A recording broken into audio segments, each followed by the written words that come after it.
In this video, I just wanted to show a little bit trickier of an example using the, demonstrating when you have an integral that gives you a wraparound type problem. So what if I have e to the negative x times cosine of 3x dx? We see that we have the sort of circumstances that bring about this wraparound situation because we have an exponential and it's being multiplied by a trig function. In this case, my exponential is e to the negative x, and I have a coefficient of 3 on the x. So it's just a little more involved than the example that I showed when I first introduced the wraparound type problem. So here I'm going to let cosine of 3x be u, just because it's easier to integrate e to the negative x. So that's why I'm going to let that be dv. So cosine of 3x, then du is going to be negative 3 sine of 3x. dv is going to be e to the negative x dx. And then v is going to just be negative e to the negative x, right? When you integrate, you just have to account for the fact that you're going to be dividing by -1. And so it just gives you this negative sign out front. So now we can write that e to the negative x times cosine of 3x is equal to u times v. So that's a negative e to the negative x times cosine of 3x minus the integral of, we have v is equal to negative e to the negative x, right? And then du is, oh, I forgot my dx out front here, is negative sine 3x, negative 3 sine 3x. So both are negative, so they cancel each other out. So I'm not going to have to worry about doing anything to this negative. It remains.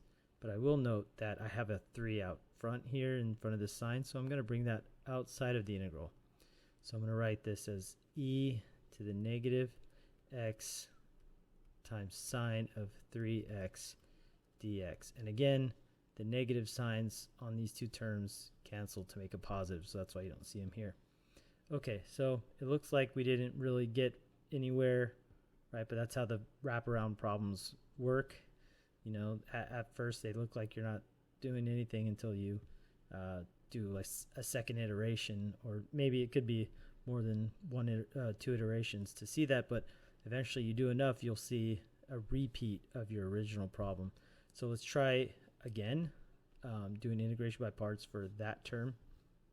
So quickly up here, I'll do that u is equal to, I'm going to pick sine of 3x for u. So then du is going to be 3 cosine of 3x dx.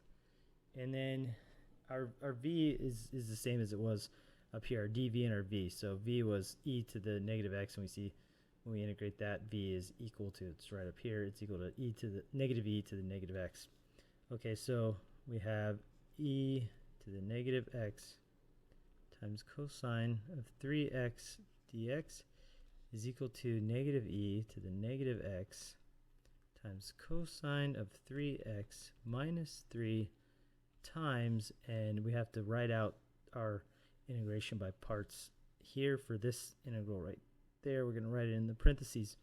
So it's going to be u times v, which is v is negative e to the negative x.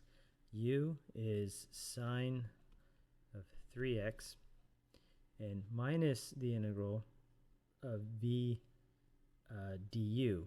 Okay, so v is negative e to the negative x, du is positive. It's a positive term, so the negative from the negative e to the negative x is going to go out front, make that positive. Also, we have 3 cosine 3x. I'm going to bring the 3 out front.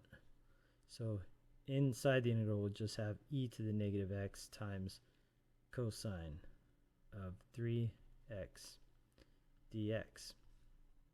And now we see we ended up back with the same integral we started with. So out front we have e to the negative x times cosine of 3x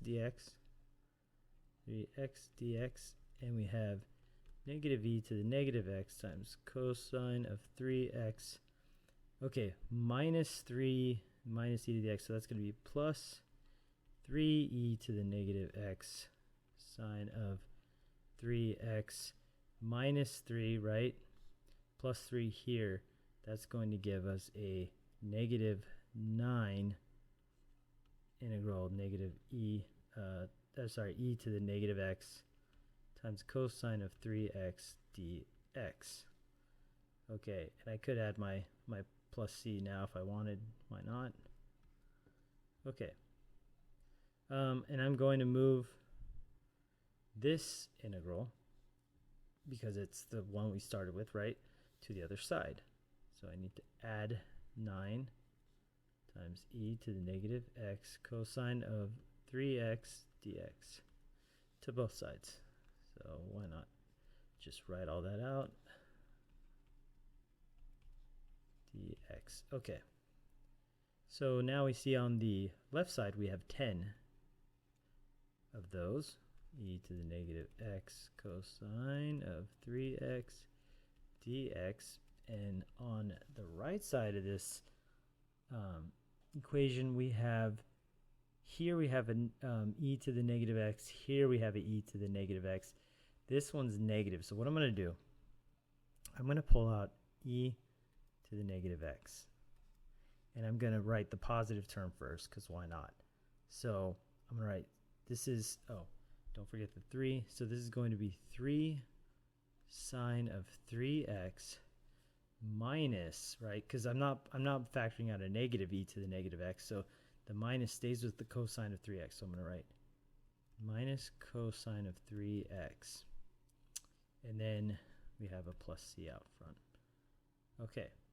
Now we're going to be pretty much done after we divide both sides by 10. So divide by 10, those cancel. Divide all of this by 10, including the plus c, right?